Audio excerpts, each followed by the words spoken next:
I'm ready to go if you guys are. I'm activating the Facebook Live now.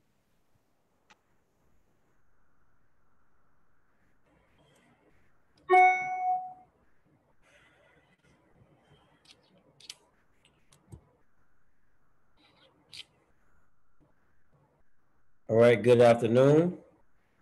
I am Trayon White Sr., Council Member of Ward 8 and the Chair of the Committee on Recreation, Library, and Youth Affairs.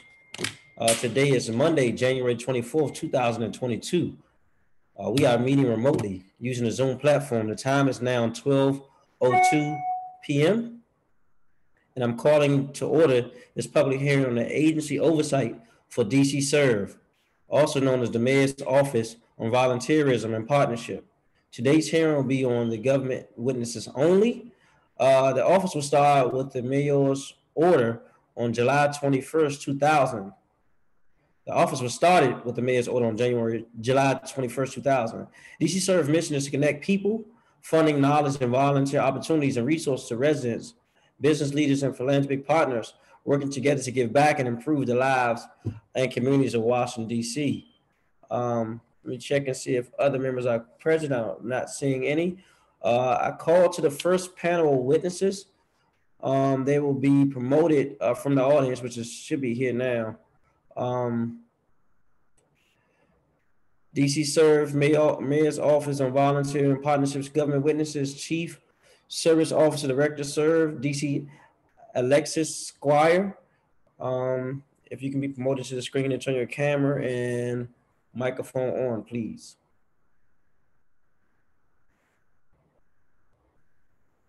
Good afternoon, Chairman. Good afternoon. How are you? I am well. How are you? Yeah, you know, it's Monday, so we making it. It is. It's a good Monday. Monday, absolutely. All right, so get ready to go. It is the practice of this committee to swear in all government witnesses. You can start by raising your right hand. Do you swear or affirm under penalty of perjury that the testimony that you're about to give to this committee is the truth, the whole truth, and nothing but the truth? I do. All right. So thank you, Director. You can start off with your opening statement if you have one. Certainly. So good afternoon, Chairman White, members of the committee, witnesses who have joined today, and members of the public. My name is Alexis Squire, and I have the great pleasure of serving as the Chief Service Officer for the District of Columbia and the Director of the Mayor's Office on Volunteerism and Partnerships, affectionately called Serve DC. I am pleased to be here today to discuss the progress and performance of the office over fiscal year 2021 and fiscal year 2022 to date. Serve DC, as you have mentioned, Councilman, works to connect people, funding, knowledge, volunteer opportunities, and resources to residents, business leaders, and philanthropic partners, all working together to give back and improve the lives and communities across DC. We do this by curating the philanthropic and volunteer ecosystems, by connecting each act of service from donation to action, responding to our city's most critical needs through targeted philanthropic partnerships, volunteer opportunities, trainings, and promoting major gifts and resources as needed. Serve DC's collective actions support Mayor Bowser's priority of creating safer, stronger communities and placing residents on the pathway to the middle class. And I am excited to share the progress made in each of these programmatic areas.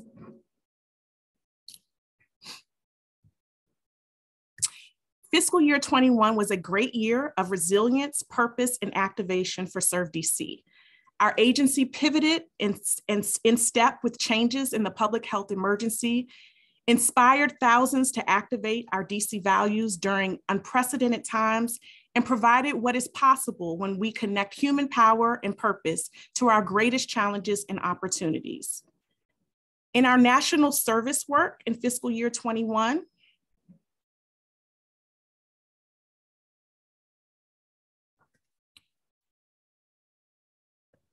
Serve DC awarded more than $6 million in AmeriCorps grants to district-based nonprofits, organizations, schools, and universities as means to strengthen and support their organizational capacity and programming by recruiting AmeriCorps members to serve at their organizations.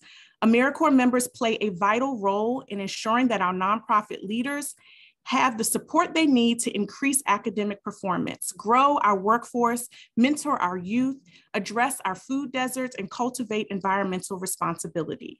For fiscal year 22, Serve DC is excited to have been awarded an additional $1 million in formula funding.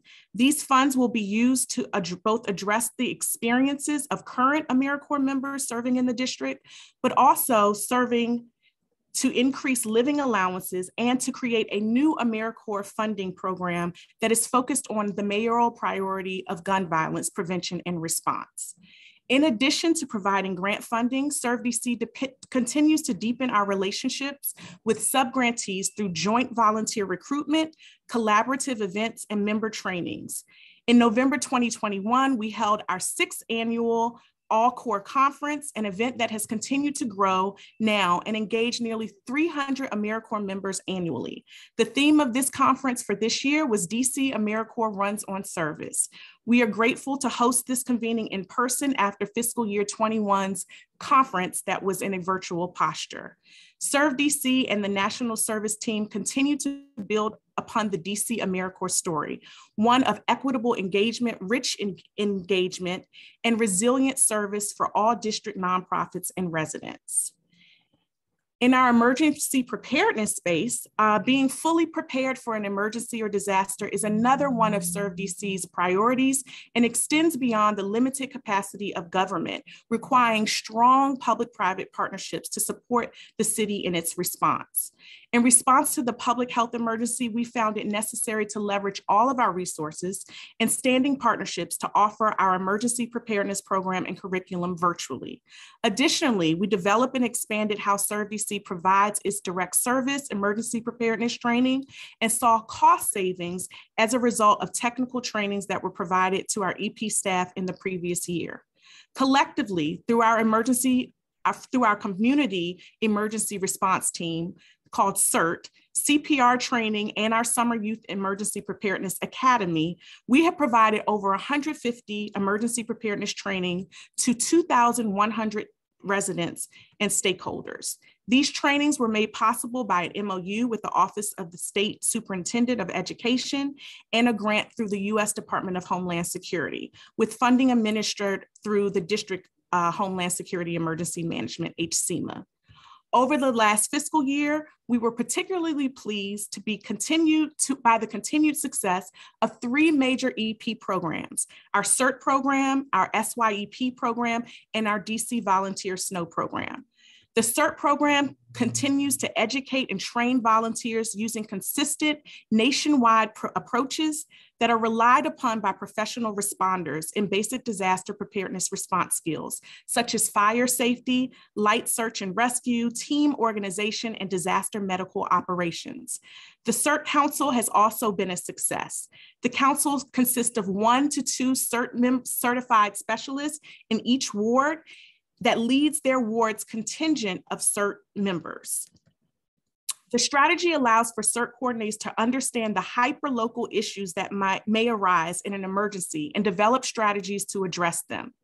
As CERV looks to continue its resiliency work, we know that emergencies and disasters will affect each ward differently, and we stand ready to deploy a ward-specific strategy to meet those needs. We have also witnessed continued success in Serve DC's SYEPA program, which empowers districts' youth with training to assist their communities in the event of a disaster, while providing career exposure in emergency management and public safety sector. This year's cohort focused on approaching both COVID-19 and gun violence as public health concerns. Our students showed incredible leadership as they became certified as contact tracers and produced 2 PSAs in partnership with Building Blocks that highlighted the unique positions youth face in light of gun violence in their own communities. We were also proud to have our partners at the Office of Cable Television, Film, Movie, and Entertainment include the content within their programming for several months. At the intersection of emergency preparedness and volunteerism is engagement. and is one of Serve DC's most high impact service opportunities, the DC Volunteer Snow Team. We currently have 500 registered volunteers slated to assist over 700 seniors and residents with disabilities for the removal of snow from their front doors, walkways, sidewalks in the aftermath of a major snowstorm. To more efficiently manage workflow, waivers, and simplify the volunteer sign-up process, we launched snowteam.dc.gov within our volunteer portal. Now, in an instance of significant snow, we are confident in our ability to quickly assemble and deploy volunteers to assist our residents most in need. We are also currently working with Octo to better match volunteers with residents in need by leveraging ArcGIS mapping technology, which should amplify the impact of our existing volunteer contingent. Already in fiscal year 22, we have deployed the snow team once, resulting in hundreds of residents with safe walkways and hundreds of engaged volunteers. We have and will continue to make intentional efforts to increase volunteer recruitment in wards 5, 7, and 8, as they currently have the lowest rate of snow team volunteers to residents requesting assistance. Our strategies include leveraging relationships with the business community to conduct recruitment outside of highly trafficked establishments, and also activating civically engaged community influencers through social media. Additionally, we look forward to continuing to find ways to recognize, cultivate, and engage those volunteers throughout the year, way beyond the winter months. I would be remiss if I did not commend you, Councilmember White, for your support of our recent deployment. I look forward to continue to work with you and your colleagues on building our volunteer base to serve additional residents in need, especially those east of the river. To actualize this commitment, Serve DC will host team info and recruitment sessions throughout fiscal year 22 to match residents immediately with seniors on their block who need assistance. These info sessions will be targeted geographically and by constituent group, and we look forward to working with all of the members of the committee on this effort. For our volunteerism and outreach, as an interest and demand for service continue to flourish within Serve DC, we focused on strengthening our philanthropic partnerships and volunteer opportunities to transform DC communities. Serve DC played a vital role in amplifying to district residents the need to get vaccinated. Serve DC leveraged the volunteer and donations platform in a major way to recruit and activate 1,735 volunteers across 3 days of action, in which community canvassing helped to educate community members about their free access to COVID-19 vaccines. A central theme of our volunteer success has been the leveraging of both data and technology via our volunteer portal. Launched in fiscal year 20, the base of volunteers has grown into the thousands that allow Serve DC to recruit hundreds or thousands of volunteers with a much smaller staff footprint than traditional recruitment methods. Currently, there are 95 community-based organizations registered on the portal and that are promoting 143 unique volunteer opportunities in support of our essential strategies, such as addressing food and housing insecurities and providing mentorship to our young people in our most vulnerable communities. Through these volunteer opportunities, over 2,600 volunteers were able to deploy across the city. Some of the most successfully recruited activations included our DC COVID-19 Community Corps, our bottled water activation, our 9/11 Day of Service, our Senior Buddy Vaccine Outreach, and the Frederick Douglass Bridge opening and 5K volunteer recruitment. We are proud to remain at the ready to recruit the human power of the district when initiatives arise, and look forward to continuing to train, engage, and extend our sincere value and appreciation for this amazing group of civic champions. This infrastructure and capability was most recently put to the test in light of our recent COVID-19 variant surge. In partnership with DC Health, volunteers were needed to increase our city's capacity to better inform residents of their COVID status during the holiday season. Serve DC staff organized and mobilized very quickly, and then put an urgent call within our volunteer networks via the portal. Not only volunteers respond with our initial requests, but they continue to respond in record numbers. Over 1,600 residents from across our city and region for 7 consecutive days, shift after shift. They graciously and efficiently assembled PCR testing kits to be checked by DC Health and distributed to the distribution sites across the city. When the opportunity presented itself again in honor of Dr. King's Day of Service, despite the spotty weather conditions, they responded again, assembling another 10,000 kits. We are most grateful for our DC community of volunteers that continues to foster Dr. King's vision of a beloved community of civic doers. Within our donations and partnerships work, lastly, in the wake of the public health emergency that has impacted our city in unparalleled ways, Serve DC continued to serve as a multi-sector connector among donors and community-based organizations. Serve DC facilitated a total of 4,137,599.14 worth of COVID-19 related donations in fiscal year 21. Those donations varied from PPE equipment, hand sanitizer, to technology to support education, and gift cards to support district residents. In total, donations to the district were $35,233,013 in fiscal year 21. Serve DC is also proud to partner with and support the 4th annual Mayor Muriel Bowser's Maternal and Infant Health Summit, which aim to build on the growing public awareness and interest of this important issue and the district's continued approach to ensure the health of women, infants, and families. The 2021 summit addressed changes that have taken place in DC to support of birthing people, families, and babies, as well as the district residents at large, and the importance of inclusivity and health and resources that support the wellness of new moms and infants. Serve DC solicited and secured nearly $250,000 of corporate and philanthropic partnership support to increase capacity and impact of these initiatives. Another example of our public health engagement is evidenced by our Serve 202 Partnerships and Priorities series. During Q1, the first session, we convened along with the Center for Nonprofit Advancement and 55 other attendees at Busboys and Poets in Anacostia. Esteemed panelists included Building Blocks Director, Ms. Linda Harley Harper, founder of Gun Down Friday, Joanna Hardy, Vice President of Community Engagement at Children's, Ms. Tanya Kinlow, and the CEO of the Nonprofit Advancement, Mr. Glenn Ogilvie. We were also moderated by award-winning author Jason Reynolds, who addressed the intersection of COVID-19 recovery and gun violence as a dual public health emergency here in the district.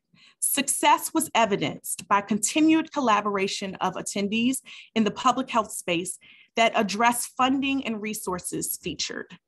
An example of this collaboration initiated within the convening and continuing to grow the relationships within Mama's Safe Haven. Native Washingtonian and founder and CEO, Ms. Beverly Smith Brown, attended our session and left with more than just information. She left with a new capacity building partner in Center for Nonprofit Advancement. Through their ongoing network and collaborations, the organization has received a battery of trainings for over 20 volunteers and staff free of charge. This budding relationship and access to new resources and supports will better position Mama Safe Haven to fulfill its mission of providing a bridge of support for those affected by trauma, such as gun violence within our city. It was lovely also to see your staff there as a leader and a presence within our community council member. Fiscal year 21 was a significant time for partnerships at Serve DC. We took part in various events to increase our visibility and outreach within the city. For the 4th year, Serve DC Previously, OPGS participated in the annual DC Startup Week programming, the fastest growing startup community in the metropolitan area. Serve DC led a panel entitled Reimagining Social Impact Through Innovation and Equity, which featured a discussion of leading impact strategists as they explored the business value and best practices of creating authentic, accessible, and equitable community engagement initiatives. The panel included Capital B CEO Lauren Williams, Destination DC Vice President of Partnerships and Alliance Claire Carlin, Covenant House Washington's CEO Angela Jones-Hackley, and the Center for Nonprofit Advancement CEO Glenn Ogilvie. I was honored to join the panel as the director of Serve DC. We continue to build and leverage relationships with this business community, including our tourism arm with at Destination DC, as an example of how socially responsible and informed impact is closely connected with business value and industry leadership. As always, but especially as we continue to navigate this public health emergency, Serve DC remains committed to making its operations, both grant making and community engagement, as accessible and equitable as possible. Already, we have hosted DC-specific information sessions about AmeriCorps grant opportunities and plan on continuing these to highlight funding opportunities for district nonprofits through our funding and resource alert, the district's grant clearinghouse, our social media, and our volunteer portal. Additionally, we hope to work in coordination with OPLA to reach out to council members to bring awareness of funding opportunities to nonprofits in their constituencies. The commitment of greater transparency in our operations is guided by our goal to increase volunteer equity and increase the impact through civic engagement. In closing, I would like to thank Mayor Bowser for this wonderful opportunity to lead our city's efforts to advance service and collaboration, as well as the staff, the committed staff of Serve DC, who always go above and beyond to implement our mission. I look forward to continuing to leverage the support of our commissioners, the many partners who help us champion volunteerism and service in this city. And lastly, Chairman White, I appreciate you being a fierce advocate of our work and the opportunity to speak before this committee today. I am available to answer any questions you may have. Thank you. I appreciate that, Director Squire. I want to thank you for your leadership and your staff, the remarkable work you've been doing throughout the city, especially during this troubled time that we face, not as a city, but as a nation, as a world, with this pandemic, on top of the things we're already facing, especially in the Black and brown communities. So I want to thank you all for that. And just, I see you guys out and about doing things on the holiday season, non-holidays, and also, like you mentioned, doing the events during snow and things like that. So I want to start out real quick because you started in your testimony talking about the additional $1 million in formula funding in your work with AmeriCorps. And one of the things you mentioned in your testimony was about supporting housing.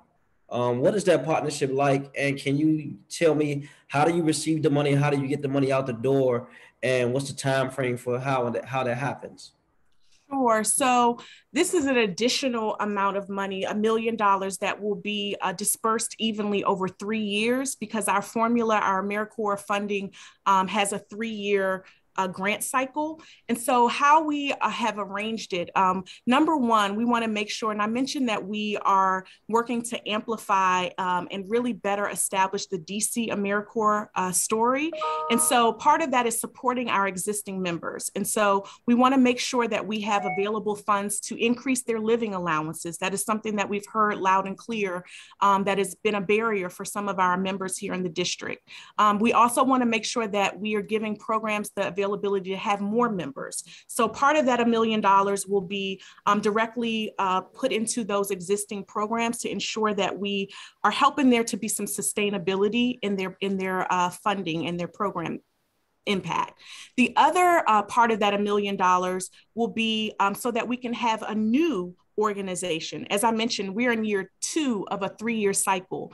But again, in shaping that DC AmeriCorps story, we want to be able to center those resources to things that are important to us here in DC. And gun violence certainly has been the other public health emergency that we continue to face. And so we want to give the opportunity to include a new organization that directly addresses gun violence prevention within that AmeriCorps pot of money.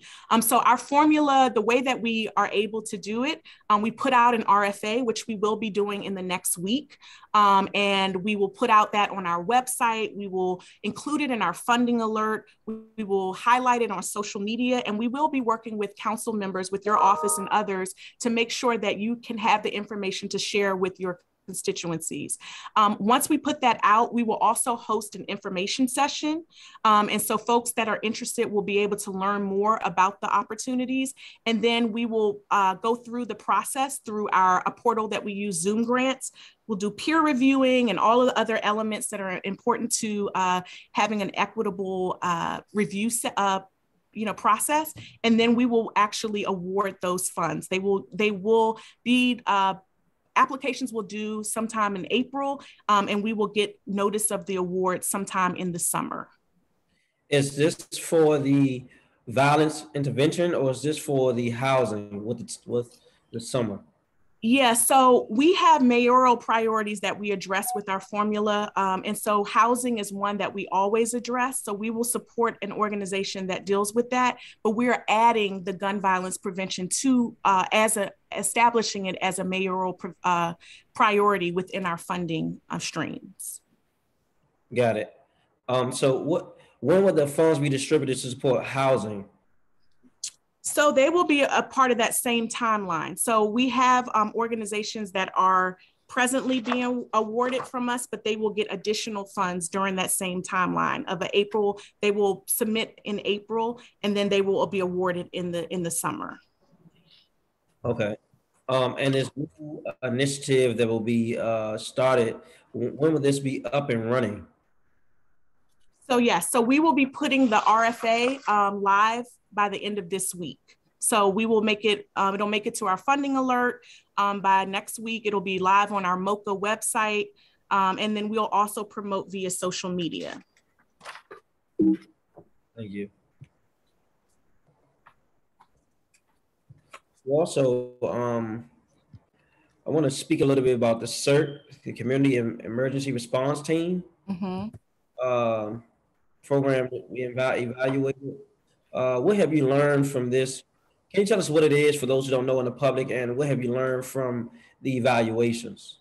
Yeah, CERT is a critical program. I think that is the first information that I want to share. It's our Community Emergency Response Team, and it's CERT for short, but it really stands in the gaps, and it focuses more on the community and their resilience. We know that we treasure and value emergency management professionals, and they do their job in times of emergencies, but these CERT specialists are really at the grassroots, organic, and kind of community level, and they ensure that not only our community is prepared in times of emergencies before an emergency ever happens. So that means having a to-go kit, and having all of the elements like a flashlight and anything that you might need in times of emergency. So you are prepared in times of emergencies, but then also they deploy in times of emergencies. And so that could be anything from when Ward 5 experienced a boiled water advisory, we deployed CERT members within the community. And so they're doing things, again, outside of what an emergency management staff might do. So we would go canvass, and we did canvass door to door within those communities that were affected to say, hey, we just want to let you know that there is a boiled water advisory, and here's some additional information, and here's some additional resources. They also helped to distribute water before there was a safe return to their water supply. So I think CERT members are critically important in neighborhoods, and a part of our realignment and refresh of 2020, we saw a particular need and a value of our CERT members east of the river in Ward 5. So what we have done is been very intentional about reaching out to groups, civic groups, nonprofits, and giving them, more awareness of what CERT is. And we just recently finished up a process of CERT training with the Fauntleroy Center, with Damien Ministries, so that they have this type of resource of training and they're able to respond whatever the emergency may be. Got it. Can you break down how many certified specialists you have and by wards, and some of the hyperlocal issues by wards, if you have them? Sure, I will have to get back to you, and I certainly will, with the information by ward of CERT members. I can get that to you. My team can prepare that for you. But when we talk about specific, are we still doing this hearing so we can get it to the public? Because we sent these questions. I'm sorry. Is your team able to get it while we're still in the hearing? Sure, I can ask them to work on that. Yes.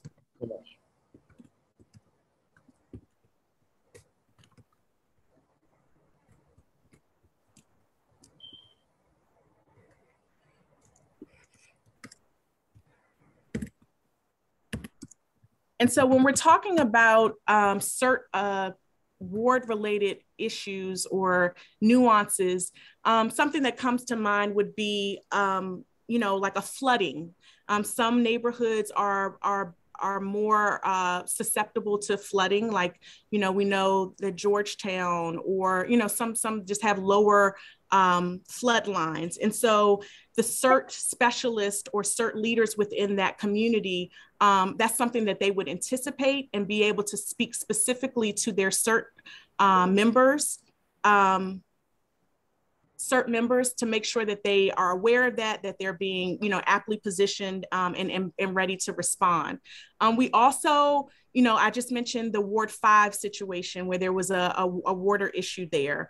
So that team and that community was able to mobilize based on that, and knowing, hey, who's available? They are more intimately aware of their body of volunteers.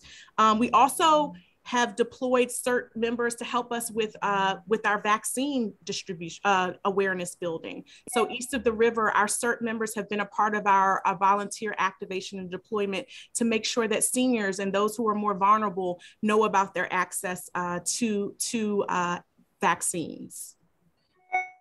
Got it. Thank you. Mm-hmm. It is my understanding that through the ULaw's SYEPA program for the youth, you are exposing them to careers. Can you elaborate on what those careers are and how many you have engaged? Yes, so I can get you the exact number. I know this year's cohort had almost 50 attendees. And so when we say really submersing them into careers, we're always working with our partners. So we have information sessions, especially this year, was remote, with HCMA and sharing with them career possibilities, with fire and EMS, with MPD, and then with FEMA, with other kind of federal types of emergency management opportunities. We also had the ability this time around to have a group of FEMA Corps members, young FEMA Corps members, to come to Serve DC and be able to speak with our young people about, what a career possibility looks like. In addition to SYEP, we continue to kind of build those relationships with our young people. We have offered internships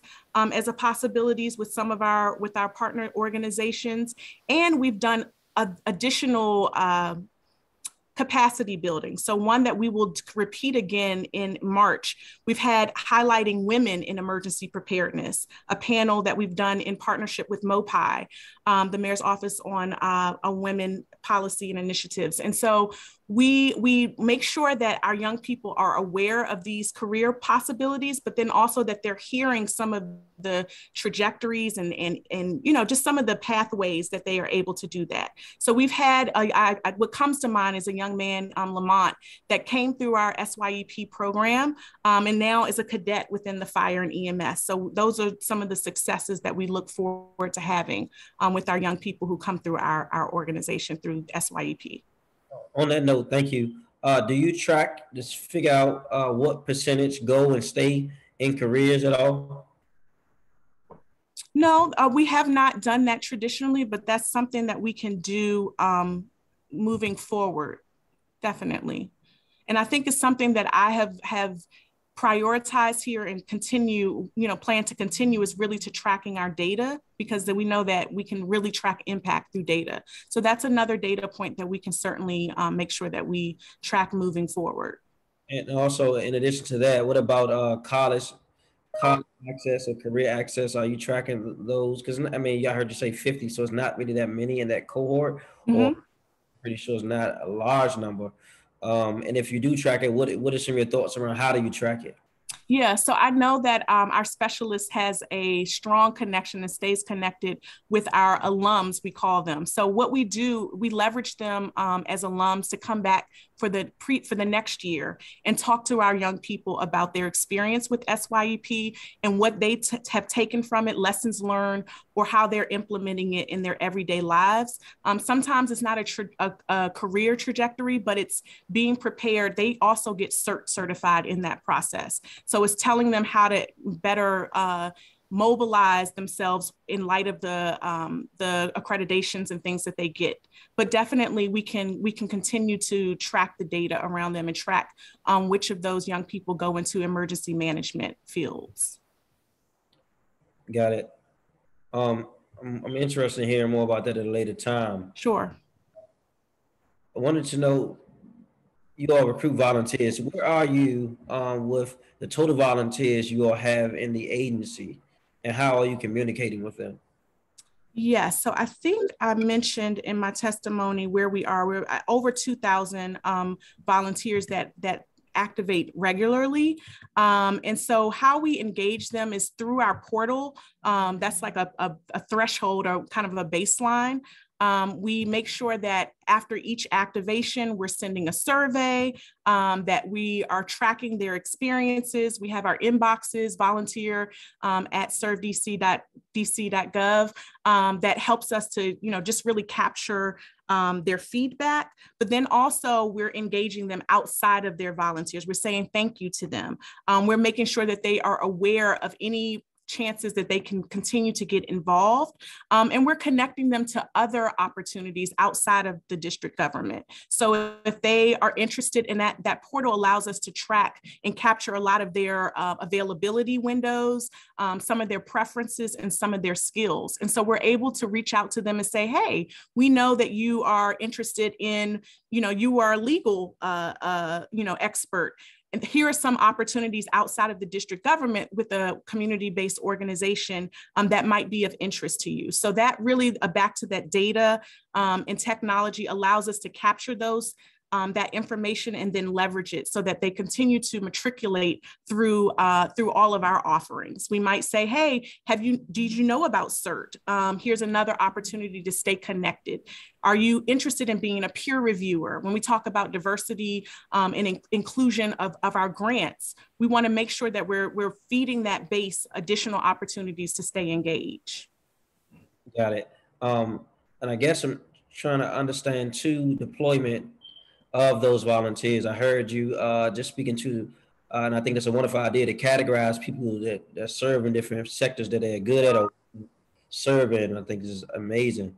I want to talk to you about how do you deploy people during the snow seasons, and access to machinery. I know about 5 years ago, Serve DC had snow plows, in which they used in addition to the shovels.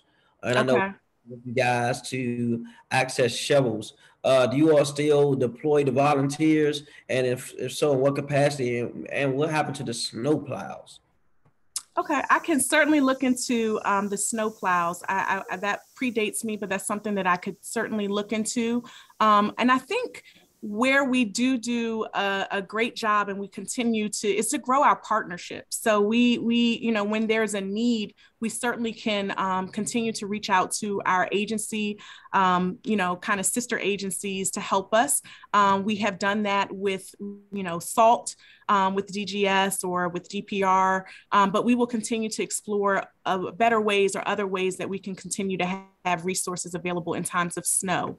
But how we do it is really how Snow Team works is we wait until the snow is stopped to deploy. We certainly give messaging before then. If we know about a snowstorm, we message our volunteers that are already existing and registered to let them know that there's a possibility of deployment. Once it is safe for us and we determine that to be when the snow has stopped, then that is when we will deploy. And a part of that deployment is you going out.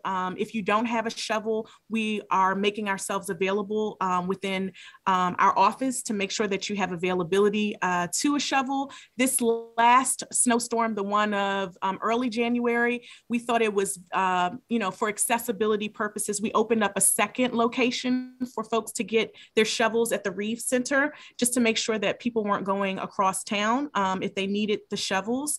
And so we make sure you have the resources, and then we ask that you would, go to your seniors or who you're assigned to, make sure that you take pictures so that we're aware and we can kind of fact check and make sure that they've received those resources, and then we give you your appreciation.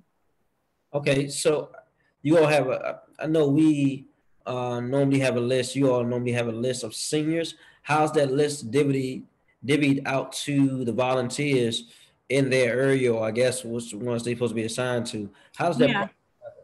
Yeah, so I will have to say my team does a really great job of this. So we even though you all might see that the community sees Snow Team in terms of our presence when there's an active snow emergency, this is something that our team is always ongoing and doing. So that's making sure that we're working with DPW to get the list of seniors, that we're embedding them into, again, our portal. And then in the back end of that portal, we're making sure that the volunteer is in close proximity to the seniors in need, and then we match them. So all of that happens before snow emergency.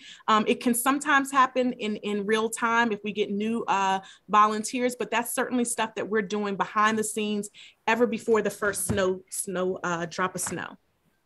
Got it. Thank you. Mm-hmm. In your responses, it was noted that you all received the donations of $35,235,013. Do you have the percentages of categories the donations were used for? And can you give me a rundown of how it was distributed? Yeah, so this is across the district. So Serve DC has the honor of making those donations, making sure that they are legitimate and done in order and managed appropriately. So the way that we track them of the amount that you just shared, 40% of those donations went in support of government operations, 48% in support of education and recreation. I'm sorry. Can you be specific about what government operations? Certainly. So government operations has a broad kind of understanding. It could be administrative costs. So this could be something, someone has donated something to DCPS to help with, something in their administrative office, or it's a broad range, and I can send you a more detailed breakdown of that, what is meant there. Okay, but go on. I interrupted you because I was just trying to get you clarity. It's fine. No, I understand, and I can give you more insight there. 48% are education and recreation. 0.5 is economic development. 4% health and human services. 5% to public safety. 2% to environment, and 0.5 to affordable housing. Okay. And I know I want to dive into affordable housing, but how does these dollars affect affordable housing? So again, they can go to a myriad of issues or concerns or needs within affordable housing, but we track it if it has a alignment to housing. So we are kind of the conduit. We, certainly if there are donations needed, we are positioned to help to bring in partnerships, but we're also the receiver of the donations, and we make sure that we're tracking it appropriately. Okay. I guess we deal a lot, as you can imagine, in Ward 8 with issues around housing, especially affordable housing. So are you all assisting with deposits? Are you assisting with moving? Are you assisting, how is this money used to support affordable housing? I don't know what that means. Yeah, they go to, these are us tracking and managing the funds that go to agencies that address affordable housing. So we are kind of the conduit. It comes through us, and then we track it and make sure that it's sound as a donation and that it's done appropriately. But I can certainly give you some examples, provide additional examples of some of those donations that happened in fiscal year 21. Thank you. I would greatly appreciate that, because I know we as a government have been growing tremendously um, since my time on the council. When I first got here, we had 14.5 billion. Now we have 17.5 billion. We have surpluses every year. I think we had about $500 million surpluses every year in the last year, and 300 a couple. So we are good financially. I just want to make sure money that's being donated is reaching the people that need the most, right? And it's not getting lost in transaction with you talking about 30 million dollars getting lost. And I'm saying it is getting lost. We're just trying to get an understanding where it's going and how it's being used effectively. And it's the have nots, right, is getting left. Understood. So I think I could put your mind at ease. We are not actually getting the actual donations. We're getting the donation agreements, and we're making sure, to your point, that when people are benevolent and they're wanting to give to that we're tracking it appropriately, that they're going through the appropriate steps, and then we're tracking it for data purposes. So you can see what you just saw, how that 30 million is really being delegated between different focus areas. But certainly we can provide additional context. Got it. Want to move through. It was noted in your agency responses that 3 positions, Director of Partnerships and Engagement, 2 management specialists are vacant. What is your plans to fill these positions? We are actively working to fill them. We're in interviews with all 3 of them at this point. So I am pretty confident that this is something that will be resolved sooner rather than later. But we're also making sure that we are in constant connection with, like, for instance, AmeriCorps, and sharing our vacancies with our partners so that we can get the best and the brightest. Got it. Thank you. And once you make those hires, can you send a note to my team letting us know, please? Certainly. Absolutely. Thank you so much. Okay. Can you elaborate on the intra-district funds that were revised? I think it was in the range of 148,000 for FY21, but for FY22 it's budgeted at 190. Can you speak about the need to increase that, and what is the goal for that? You want to talk about? Sure, that is an administrative, I don't want to say error, but administrative detail that will be fixed moving forward. So it was included in the maintenance of efforts for the 190, but we have finalized the MOU now with OSSI, and it will return to about 150. Okay. We would like to get the updated details on that so we can have clarity. Sure. Are you doing training with any CPR, Cert, and what type of trainings are you doing for volunteers to ensure that we are giving quality service? Yeah, so we absolutely do our CPR with our bus drivers.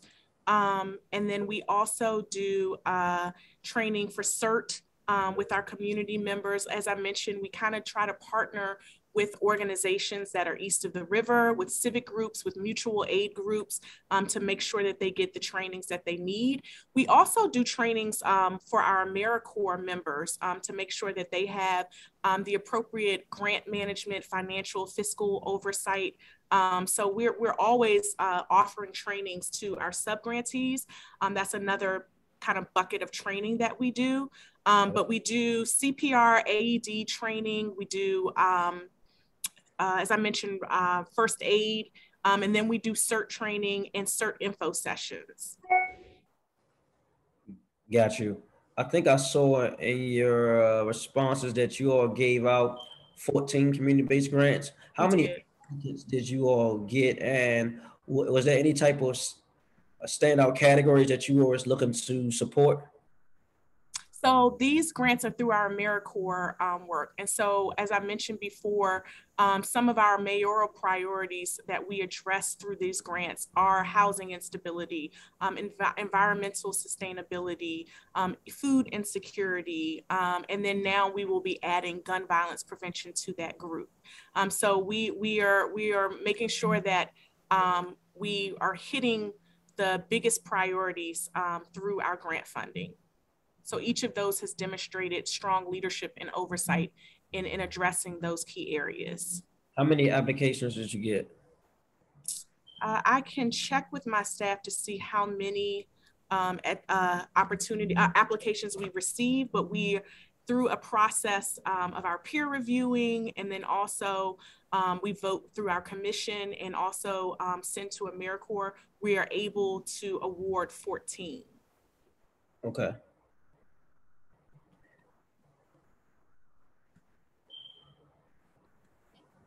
As I mentioned, we'll have a new cohort of formula applications this time around that will be opening soon. So we will track again how many applicants typically come in. Okay, got it. Can you give us a little details about your hybrid model and how it's been working during COVID? Being as though the many challenges we have, in-person group meetings, outings, just, we'll be on the pandemic. Sure. And I do also want to clarify, the last cohort I just received from my team was 16 applications, so we were able to award 14 of the 16. Got it. Thank you so much. No problem. So our hybrid model, I think that we, Team Serve, we're always on a pivot. And so we're being responsive in real time, and we're always fluid. But most of our work and some of our work often requires us to be in person. As you know, with the snow removal, we have to be there. And so we take pride in being in person. We follow the leadership of Mayor Bowser as an in-person government. And so we've been able to do that. We've done it safely. We've had support from our leadership in being able to do that when we need to. When we are in a more virtual posture, we are able to do that as well. I think a lot of our success in that has been, again, on our use of technology. Our portal is virtual, so we're able to work remotely there. We use other platforms as Teams. We use, our OneDrive to be able to share documentation and work effectively and efficiently. We do a lot of interfacing with one another through some of these platforms. So I think, we're really skilled at kind of going back and forth. Got it. I guess outside of the difficulties that COVID-19 brings with this pandemic, what are some of the other challenges that ServDC have as it relates to trying to serve the people of the district?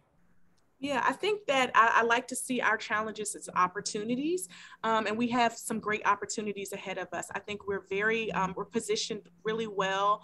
I think more people know who Serve is now and want to get involved. And so with that is additional opportunity to make sure that we're centering our resources and our priorities around where the greatest need is. And so with gun violence prevention, we will continue to make sure that in every facet of our program offerings that we center that. So whether that's through our partnerships with the Serve 202, whether it's through CERT, or whether it's through SYEP, we will make sure that we continue to center the issues, and we make sure that more people know about the resources that we are available to through our funding alert, that, more volunteer activations. I know that this has been incredibly overwhelmingly powerful to see how our volunteers have responded in time of creating the testing kits, and to hear the feedback from them is saying, like, I want to be part of the solutions. And so serve is the vehicle in which our residents can be part of the solution. So we have a great challenge and opportunity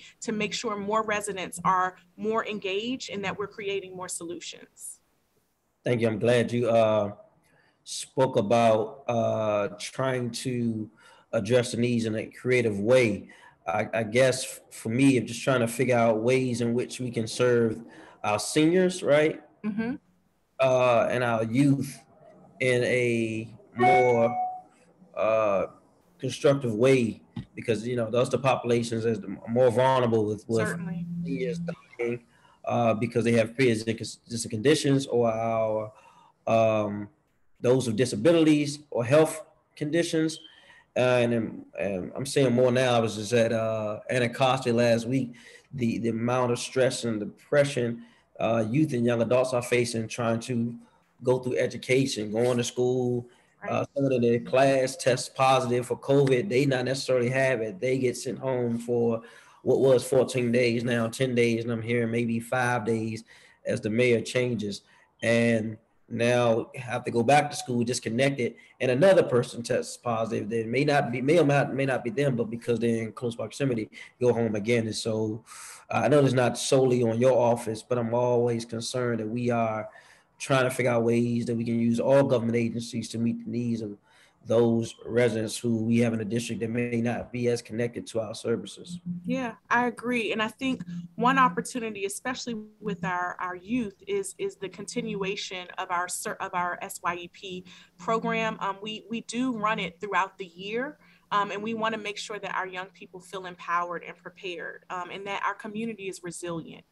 So some of those trainings around until help arrives, how to be prepared in times of emergency, whether it is COVID or a natural disaster, it really resonates with young people, and it gives them that empowerment really to understand what they can do.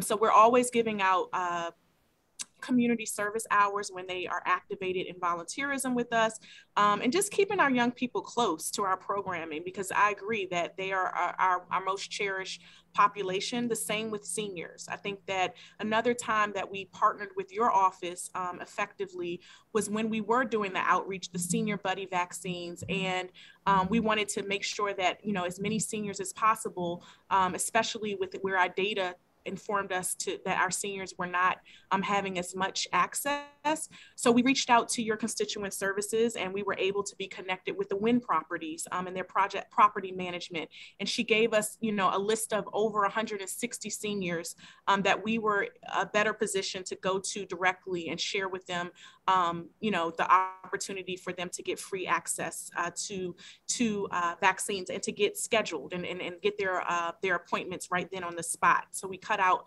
a lot of the, the kind of red tape. And so I think, we just continue to be, communicative and work in partnership with our community leaders and civic groups. I think that we certainly will see the impact of that.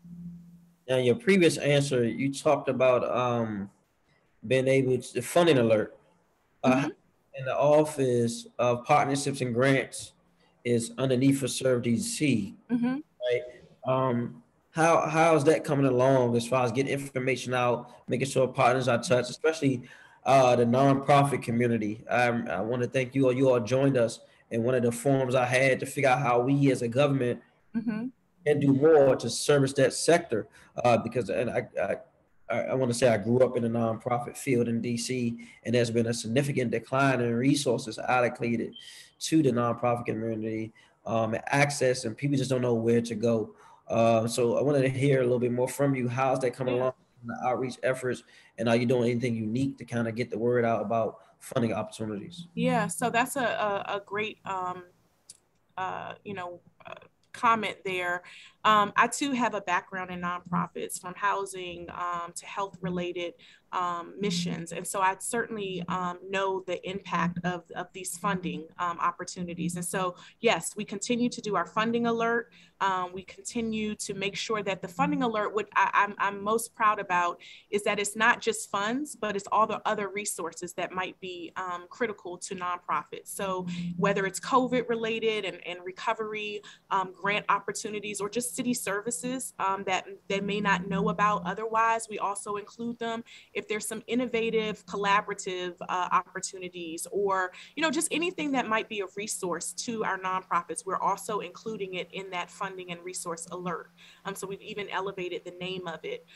In addition, we are working with the Center for Nonprofit Advancement to host these Serve 202s. Again, that is really designed for our nonprofit community to learn more about Serve DC and our offerings and our programs, but also for them to have a place, a safe space to come and learn more about available grants. So we make sure that we have in those spaces not only other nonprofits, but philanthropic leaders. And I heard loud and clear in the last one that we did around gun violence that they don't know where the money is all the time on the philanthropic landscape around gun violence. And so it was great to hear from Ms. Tanya Kinlow from Children's to see, hey, I'm hearing you, I'm working on behalf of Children's to see how can we better design opportunities that are going to make sure that we get the impact, because we know that there are people that are doing the work within communities. So yes, we continue to be a champion of capacity building for nonprofits, and we look forward to new ways that we can continue to be a resource to them. Thank you. Let me ask this in the same vein. I don't know if there's something you guys do or not, but I'm often interested in DC on how we track our public-private partnerships.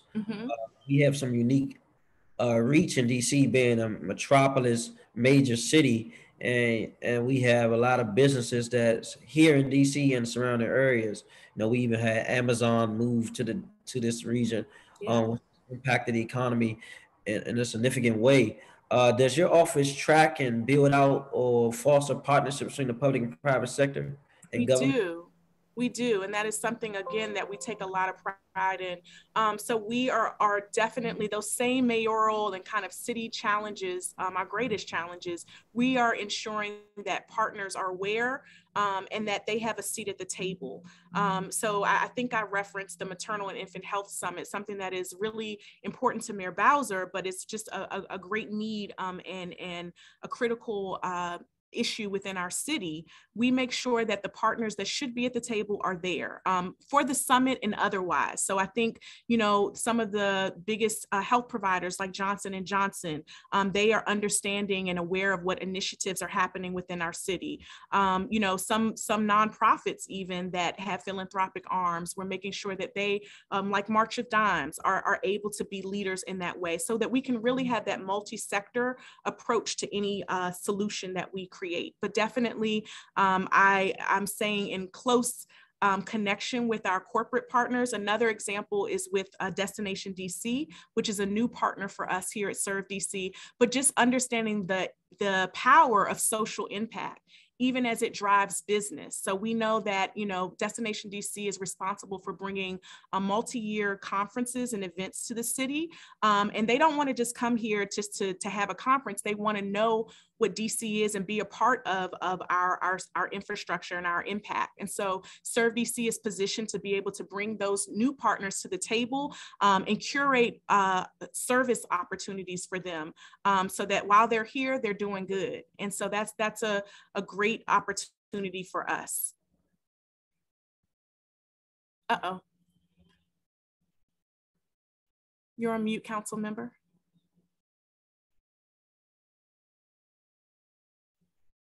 Sorry. So for the public that is listening, where can people go to learn about opportunities to receive funding or grants opportunities, both public and private sector?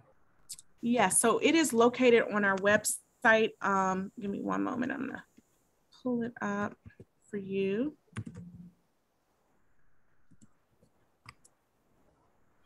And that is communityaffairs.dc.gov/servedc. and they can learn more there about our available grants and some of our funding opportunities. We are also the housing agency of our district clearinghouse. So all of our district-based grants are also posted there in our district clearinghouse. And they can go there to sign up and get funding alerts to get emails. Absolutely. Gotcha. And follow us on Instagram and on Twitter and Facebook as well. Got it.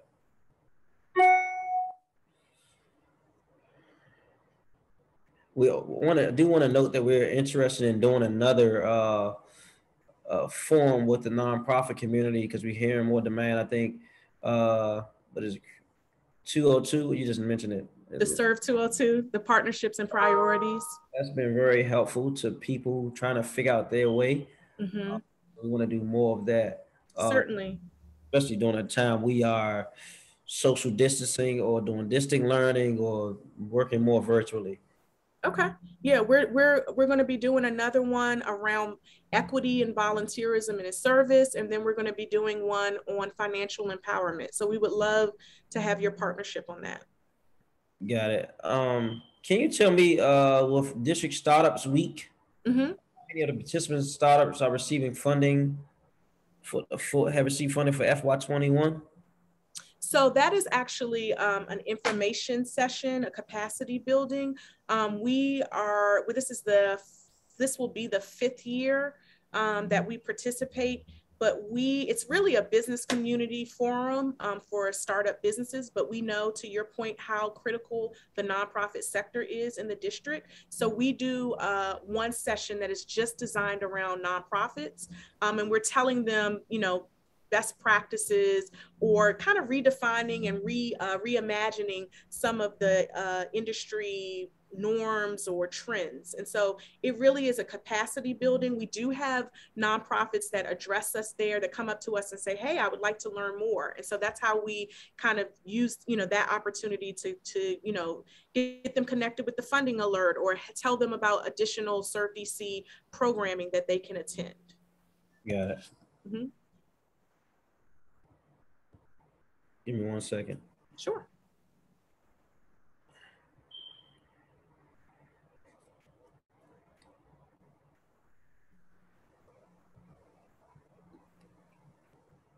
I want to double back real quick to see have you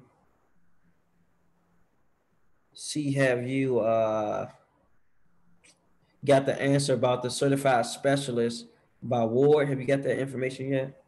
I did. Give me 1 moment. I will grab it.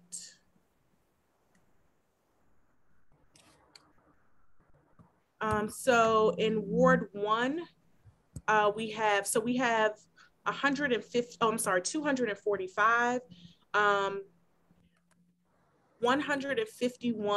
54, we do not know that, we have not tracked their ward information. Ward 1, we have 10 individuals, Ward 2, 12, Ward 3, 9, Ward 4, 10, Ward 5, 11, Ward 6, 15, Ward 7, 10, and Ward 8, 14. And so that totals 245, and we will be working to make sure that we have information on the ones that are unknown. Got it. What about the trying to drill down on more information with the 40% government donation? Is that something you was going to email, or do you have that yet? It is something that I can email, but I do have an example. So some of these, and my team reminded me, some of the donations that we're also tracking are in-kind donations. So meaning they may not be financial, but they are just like a donation of time and resources. So an example within affordable housing is the Fuse Corps. Fuse Corps is a national nonprofit that partners with local governments to help urban communities thrive. Their core approach centers for providing executive fellows to the municipalities they partner on with specific projects. So one of their projects that they donated their time is advancing equity through inclusive and affordable housing.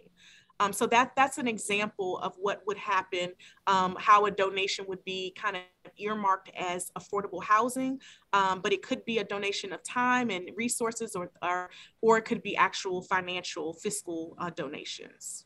Okay, got it. Is there anything else you want to add to this hearing for the public or to this committee? No, that we just look forward to continue to partnering with you. I think that we've been strong partners and advocates. And I definitely, share your sentiments about, ensuring that the youngest of us and the oldest of us have the resources and community engagement that we need. And so we look forward to doing the great work. Thanks to Mayor Bowser for her leadership. And if there are additional questions or things that we need to follow up on, we will do so. Well, I want to thank you and your staff for being very studious in responding to our questions and additional questions as we had once we got the answers from you guys. We look forward to sharing this with our colleagues on this committee as we continue to make sure we are giving DC residents the best service possible here in the district. And so I want to thank you, Director Squire, and we're going to bring this hearing to close. It is now 1:11 p.m. And we are closing this public oversight hearing with the Office of Serve DC. I know it's got a whole name, but he can go with it. All right. Thank you, Director. Have a blessed day. You too. Thank you so much, Council Member.